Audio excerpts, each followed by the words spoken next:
Kuwait ఇంట్లో వంట చేయడం ఎంత కష్టమో, రోజుకి ఎన్ని రకాల వంటలు చేయాలో ఫుల్ వీడియో చేసి వీడియో కింద లింక్ అయితే ఇచ్చాను. ప్లీజ్ వీడియోకి లైక్ చేసి లాస్ట్ వరకు అయితే చూడండి. Hi friends, carrot mutton pulao ఎలా చేయాలో చూద్దాము. ఫస్ట్ అయితే ఆయిల్ వేసుకొని చెక్క లవంగాలు అయితే వేసుకోవాలి. ఉల్లిపాయలు బాగా దొరగా వేగాక మనం మటన్ అయితే వేసుకోవాలి. ఆ తర్వాత కొంచెం గరం మసాలా, పసుపు వేసి బాగా వేపుకోవాలన్నమాట. 1 క్యాప్సికమ్, అలాగే ఒక టమోటా, కొంచెం కొత్తిమీర అయితే వేసుకొని బాగా కలుపుకోవాలి. ఇప్పుడైతే సాల్ట్ వేసుకోవాలి సరిపడినంత. ఆ తర్వాత అయితే వాటర్ పోసుకోవాలన్నమాట. వేడి నీళ్ళు వచ్చి తొందరగా ఉడుకుతుంది అన్నమాట. మూత పెట్టి బాగా ఉడికించుకోవాలి. మటన్ ఉడికిన తర్వాత ఆ మటన్ అంతా ఒక ప్లేట్లోకి అయితే తీసుకోవాలి.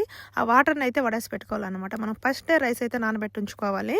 1 అవర్ అలా నానబెట్టుకున్న తర్వాత ఇప్పుడైతే ఐసెట్లో వేసేయాలన్నమాట. ఇప్పుడు మూత పెట్టి అయితే ఉడికించుకోవాలి. గ్యాస్ హైలో పెట్టాలి. వాటర్ అంతా ఇంకిపోయిన తర్వాత సిమ్లో పెట్టుకోవాలి. ఇప్పుడు ఒక ప్యాన్లో ఆయిల్ వేసుకొని బటర్ కానీ గీ కానీ వేసుకొని ఆ తర్వాత ఉల్లిపాయలు అయితే వేసుకోవాలి. మనం కట్ చేసుకున్న క్యారెట్ ముక్కలు కూడా వేసుకోవాలి.